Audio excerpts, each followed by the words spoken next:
Bonjour mes amis. Aujourd'hui, on va voir ensemble comment installer une ferme RDS avec plusieurs serveurs et on va voir la différence.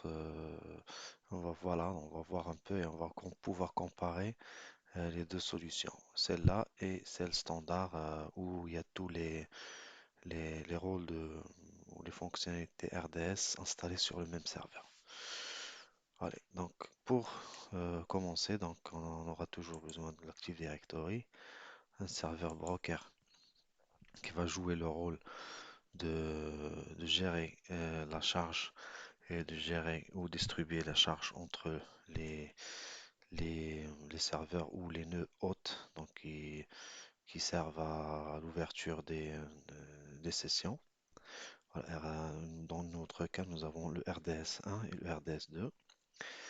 Voilà, donc on va configurer tout à partir du serveur broker et on verra. Donc c'est le serveur qui va gérer les remote apps web ou aussi les accès bureau à distance classique RDP. Voilà, donc je vais me connecter sur mon serveur broker.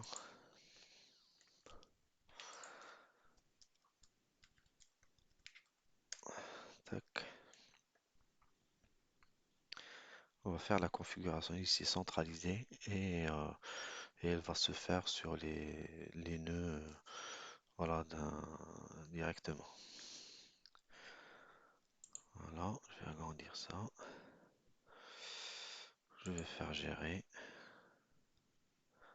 ajouter des rôles, fonctionnalités, suivant, installation bureau à distance, suivant. Voilà, maintenant on va choisir le déploiement standard. Tac, bureau basé sur une session. Bien sûr, on va faire un serveur qui va euh, servir pour ouverture de session sur le même serveur, quoi.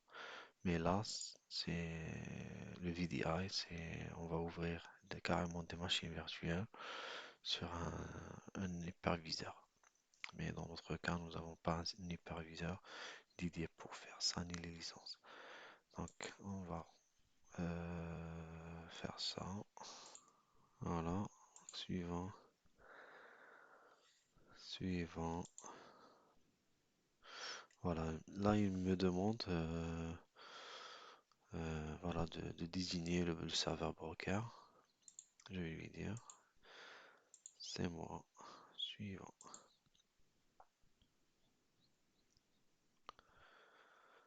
Maintenant, il me demande c'est qui va faire le serveur web du bureau à distance. Ça va être toujours le broker parce que c'est lui qu'on va consulter ou solliciter pour avoir le service RDS. Serveur suivant. Donc on va faire l'adresse de ce serveur broker ou son nom /rweb pour accéder au service proposé par le serveur RDS. Là, donc, il me demande le serveur hôte de session bureau à distance. C'est RDS1 et RDS2. Toc. Suivant.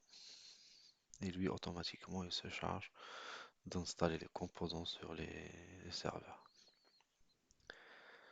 Voilà, je vais redémarrer si nécessaire et je vais déployer cette configuration.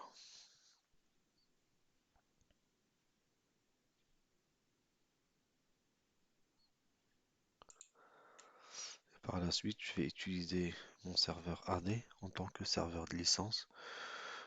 Imaginons que j'ai un serveur de licence installé sur mon AD et qui va servir à délivrer les licences aux sessions, euh, voilà, sessions d'utilisateurs qui veulent se connecter sur le service RDS.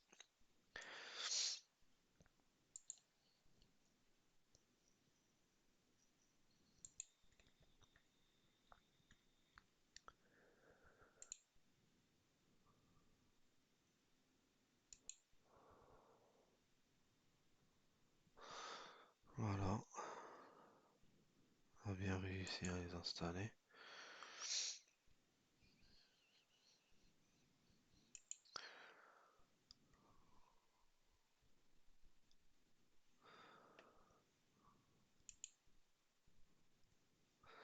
Vous pouvez mieux organiser les choses. Donc, par exemple, sur le serveur RDS, on peut créer un pool de serveurs et on va y mettre tous les serveurs euh, voilà, qui vont jouer le rôle d'un serveur RDS.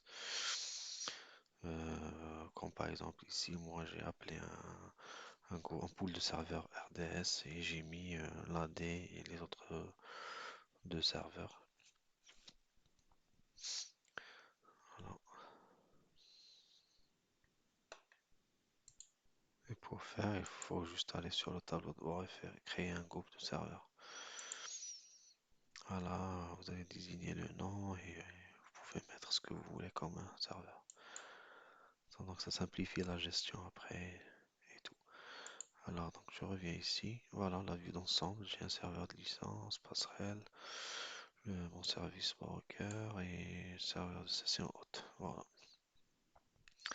Comme ça je n'ai pas encore de collection ni rien du tout. Mhm. Voilà pour le serveur de licence, je vais dire que l'AD peut jouer le rôle de serveur de licence.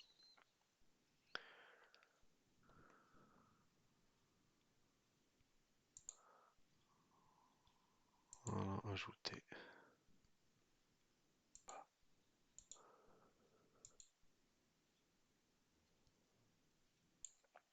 Et voilà, donc je ferme. Et tac, alors, serveur haute session. Là, si vous voulez ajouter, nous avons déjà deux. Si vous voulez ajouter un troisième, ou peu importe le nombre de serveurs que vous voulez, donc vous pouvez ajouter des serveurs haute session. Vous pouvez choisir cette option. Allez, après, qu'est-ce qu'on doit faire? C'est l'installation de certificats. Donc, il y a déjà une vidéo qui parle de comment créer et générer un certificat. Moi, je vais vous montrer dans cette vidéo comment l'installer. Euh, voilà, pour faire, il faut aller toujours sur le serveur ADS. On va cliquer ici pour voir les propriétés de déploiement. Et là, au niveau des certificats, on va l'installer parce qu'il est déjà existante. Voilà, suivant, renseignement de mot de passe. J'autorise installation dans, dans la racine des certificats. Tac, j'applique.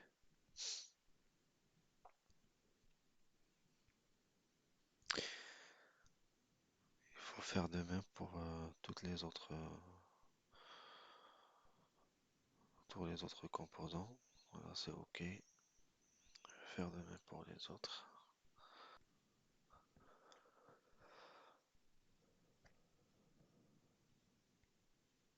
C'est fait. Alors, je fais OK. Ça va me permettre de ne pas avoir un problème ou un certificat pardon, manquant dans le navigateur au moment où je vais vouloir consulter la console web de RDS. Passerelle des services, on va pas attaquer le serveur RDS de l'extérieur, de l'internet, ça veut dire. Donc, je pense que c'est tout ce qu'il faut faire à ce niveau. Maintenant, on va partir aux collections. Donc, ici, je vais créer une nouvelle collection. Créer une nouvelle session, voilà. Là, donc je vais choisir notre collection. Je vais dire My Collect GRT formation, par exemple. Suivant. Là, je vais choisir est-ce que je vais la mettre ou la créer sur le serveur RDS 1 ou 2.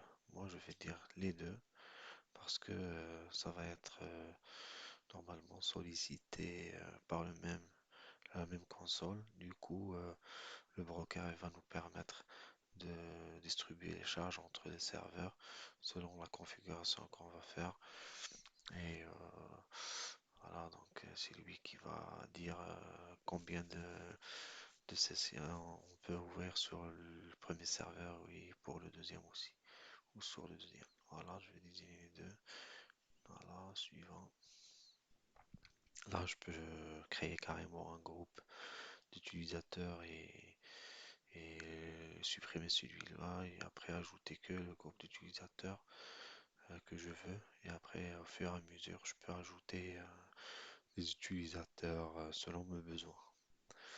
D'accès bien sûr à RDS. Donc là, je vais laisser juste le groupe utilisateur du domaine à tous les utilisateurs. Suivant, activer profil, disque profil. Voilà. Là, donc si vous voulez créer des disques par profil, ça veut dire pour chaque compte, vous allez créer un disque dédié sur un partage et qui va servir voilà, donc pour sauvegarder tous les paramètres des applications qu'on va utiliser ou les données carrément. Si vous voulez créer des données ou voilà, sauvegarder des données aussi. Mais pour le moment, c'est pas la peine de le faire. Si vous voulez faire, par exemple, vous pouvez partager un répertoire sur le réseau et dire voilà, il faut juste enseigner le chemin. Et lui, à fur et à mesure que vous créez un nouveau utilisateur et vous vous connectez sur une application, il va créer le disque. Voilà, donc pour le moment, je ne vais pas activer, je vais le laisser juste sur la mémoire du serveur. Je vais faire suivant et créer.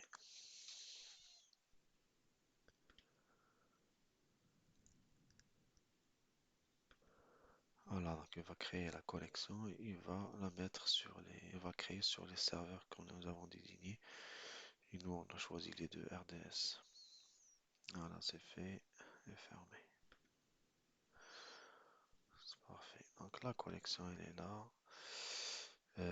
Si on laisse la collection comme ça veut dire que il n'y a pas encore de programme sur la Remote App publié. Du coup, maintenant, on a des accès au bureau à distance à carrément des sessions. Donc, ça veut dire qu'on va ouvrir carrément des sessions sur le serveur et non pas juste utiliser les programmes à travers le service Remote App. Mais si je commence à publier des programmes, ça veut dire que le bureau à distance ne va plus marcher. Donc euh, voilà, donc là, il n'y aura pas de bureau à distance, il y aura le Remote App. Donc il faut choisir, est-ce que vous allez utiliser un programme Remote App pour utiliser que des applications ou carrément le laisser comme ça et utiliser le bureau à distance. Contrairement à l'autre type de serveur RDS, donc le type Quick ou rapide, où il y a tous les composants installés sur le même serveur. Là, même si on va publier des programmes Remote App, on va pouvoir aussi accéder à du bureau à distance. Voilà, c'est ça la particularité que je trouve un peu entre les deux. Et bien évidemment, la tolérance de panne et voilà, si tu as un composant qui tombe en panne, c'est pas que tu as tout le serveur avec tous les composants. Voilà. Pour moi, je vais dire publier un programme. Je vais publier quelques programmes, connexion à distance par exemple aussi. Euh, utiliser WordPad par exemple. Ok. C'est bon. Suivant. Publier.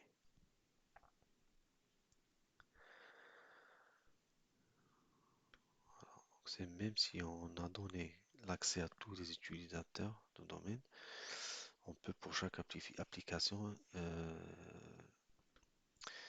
spécifier quel groupe exactement ou quel utilisateur peut l'utiliser, à part les autres. Voilà, je peux par exemple sur ça, je vais dire modifier les propriétés. Et là, je peux dire les utilisateurs. Là, donc, il va hériter des autorisations qu'on a données ici. Mais là, si vous voulez spécifier, vous pouvez carrément ajouter vos utilisateurs sans être impacté par le groupe utilisateur de domaine qui domine après. Voilà, je laisse par défaut.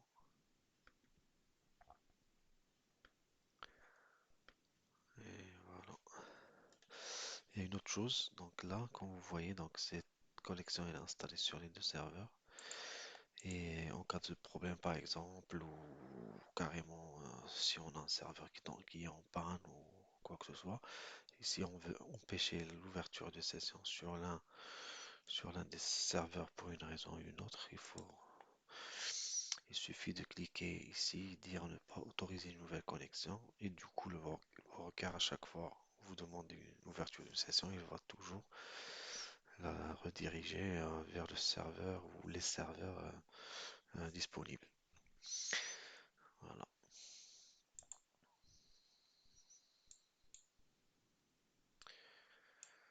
Maintenant, je vais essayer de solliciter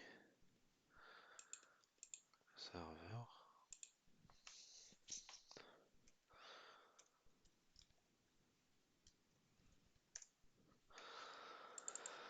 pour voir est-ce que le RDS fonctionne ou pas. Donc, je vais faire au lieu de RDS. Donc ça va pas marcher parce que nous avons fait de telle sorte que le serveur broker, si lui, la gateway passerait par défaut. Donc ça va pas marcher. Du coup, on va faire le broker. Pack. Voilà, sans aucun problème, sans même il n'y a aucun normalement retour de sécurité manquant. Du coup, je vais accéder par exemple avec un compte qui n'a pas de privilèges spéciaux, spécial, voilà. Et voilà. Euh,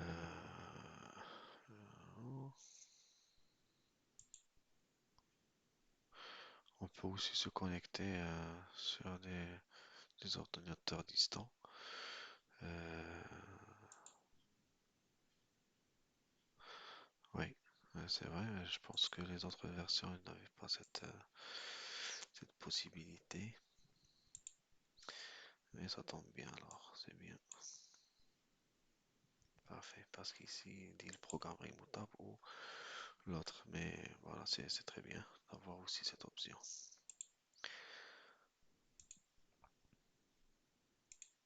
Et voilà, donc vous pouvez après utiliser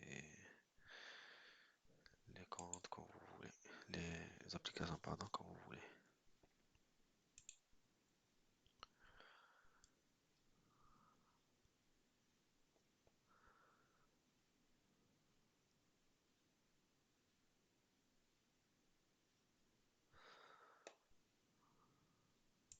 Et voilà.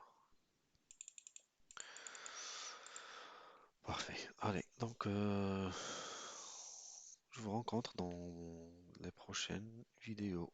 Merci pour votre temps et pour votre intérêt. Merci. Au revoir.